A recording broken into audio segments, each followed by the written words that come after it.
Did you know that you can easily organize your project by going to Edit, Remove Unused, and Consolidate Duplicates? And just like this, we're going to learn 10 more tricks in Premiere Pro that you wish you knew sooner. And we're going to start with the first one that blew my mind. I'm pretty sure that we have all used masks before. You create a mask and then you spend about an hour trying to resize it without messing up the shape.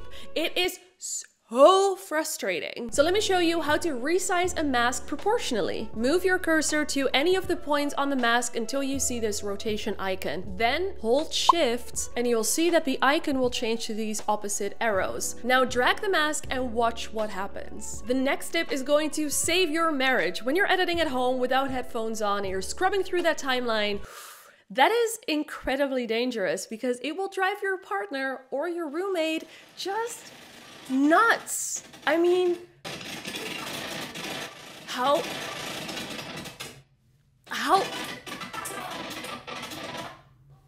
could it not? Go to Premiere Pro, Preferences, Audio, and then uncheck Play audio while scrubbing, and you'll live happily ever after. If you filmed a vlog, or honestly any type of video really, and you find out that, let's say, the dialogue isn't at the same volume throughout the video, please save yourself some time and don't adjust this manually for each individual clip. Open the Essential Sounds panel by going to Window and then Essential Sound. Select all of the dialogue clips on the timeline and then label them as dialogue. Open the Loudness tab and then click on Auto Match. Now all of the clips have been matched to the average standard loudness. Chances are after this you want to add some music, and I've said this so many times in my career on YouTube, but music is really important and you want to do it right. You don't want the music to overpower your dialogue, for example. Let's say that in your video you have a lot of B-roll sequences. Now lowering that volume and upping that volume manually is going to be a lot of work, but of course Premiere Pro has a button that will do that automatically for you. First, we'll need a song, and what I'm about to show you is pretty impressive by itself. We're gonna go to a website called Track Club where you can download a lot of songs for your video. At first it looks like a regular music library, except that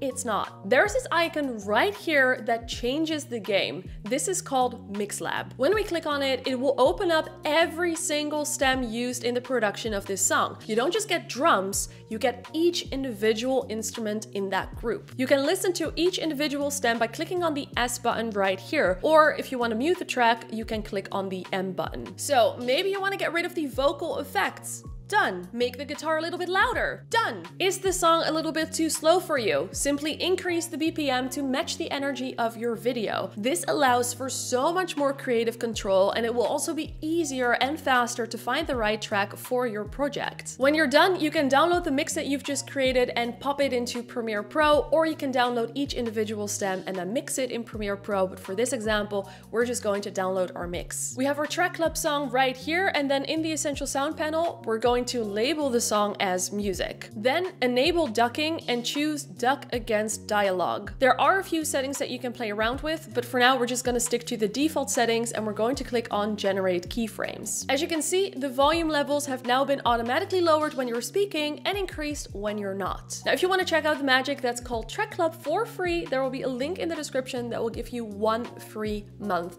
And during this free month, you'll get access to all of the high quality music that's made by real artists, and you will get instant clearance if you want to upload to YouTube, for example, so you do not have to worry about copyright claims or copyright strikes. Thank you, Track Club, for sponsoring this portion of the video. The next tip is great if you ever need to re-edit an already edited video, let's say a 60-second cut down for social media. First, import it into Premiere Pro and drag it on the timeline. Then right-click and click on Scene Edit Detection. Now you can choose to add a cut, create a bin, or add a marker at each detected cut point. I suggest selecting the first two because not only will it cut your video, but it will put all of those cuts or scenes in a new bin, which will make it easier to rebuild and edit. So check those two and then click on Analyze and let Adobe do its magic. Now that we have our 60-second cut down video, it is still a horizontal 16:9 video, and all of these social media platforms require different aspect ratios. Now thankfully, once again, Premiere Pro can do this automatically for us. Let's right click on the sequence that we've just edited and choose Auto Reframe Sequence sequence. Here we can change the sequence name. We can choose a target aspect ratio,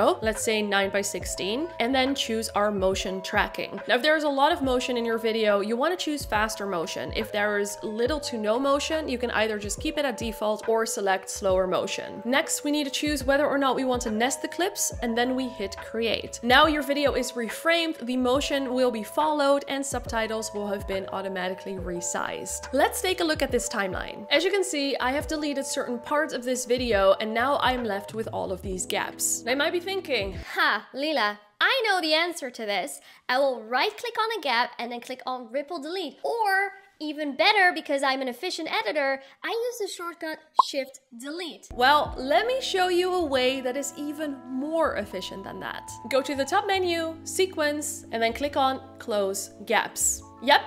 That's all. Speaking of shortcuts, I would love to know how you cut your video. Do you use the razor tool? Do you use the shortcut C? Or do you use the shortcut Command K or Control K? Let me know in the comments, because I want to show you a way that is going to be so much faster than any of those. All right, let's put our playhead right here. If I press Q, everything on the left side of the playhead of the selected clip will be deleted. Now, if I move the playhead again and I press W, everything on the right side or behind the playhead of the selected clip will be deleted. And as you notice, the gap is automatically closed. For our next tip, let's take a look at this project. Here I have a bunch of 60 and 120 frames per second clips that I shot with the intention of slowing it down. Originally, what I used to do is I would drag it to the timeline, then hit Control R or Command R to open up the speed and duration window and then change the duration. But not anymore, because there is a way more efficient way of doing this. Let's switch the project bin to list view and then order the clips by frame rate. Then create a bin called 60 FPS and move all of those clips into that bin. You don't have to create a bin if you don't want to, but we like to be organized editors, and this is also way more efficient if you need another clip later on. Now select all of these 60 frames per second clips,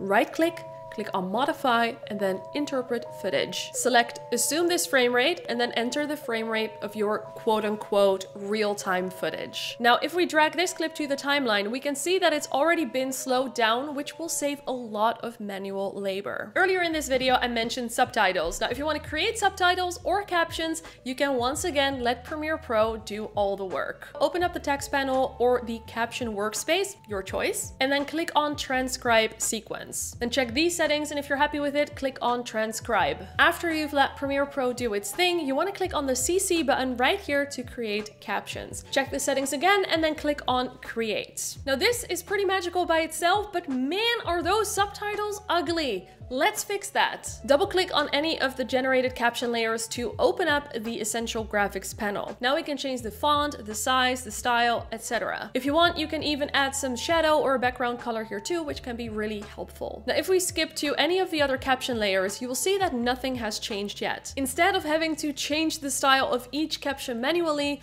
let's go back to the one that we just adjusted and then click on this arrow button right here. Now the style has been applied to all of the other caption layers. This unfortunately doesn't work for regular text layers. If you want to learn how to replace the font of all of the text layers in your edit and a bunch more tips just like these, make sure that you watch this video right here. And of course, don't forget to go click on that link in the description to get 1 free month of fully customizable, high quality music.